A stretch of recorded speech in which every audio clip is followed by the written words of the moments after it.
Thank you Mr. Speaker. Kwa majina naitwa Didmus Barasa. Mimi ndio organizing secretary wa bunge la mwananchi Juja Ward.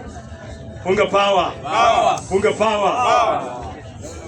My friend Emmanuel, nataka nikwambie kitu kidogo, umepotea kidogo na mimi nataka kukunyorosha.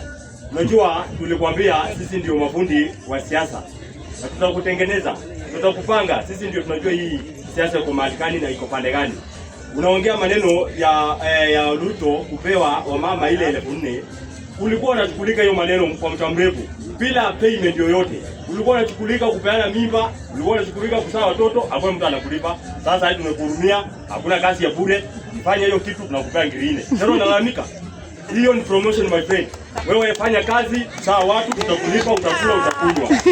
Mheshimiwa William Samoei Ruto, kwanza nitakuita Mheshimiwa Willy Tap Tap.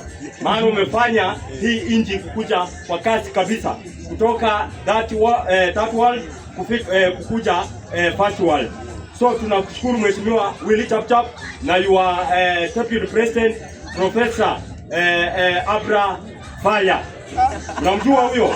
So hawa watu ni jamaa ambao wako na akili, jamaa wanajielewa, ambao wanajua siasa ni siasa namna gani, ambao wanapanga wananchi sawa sawa na wanjua hii siasa ni kama karata kidogo. That's why tunasema 2027 William Ruto 2 term.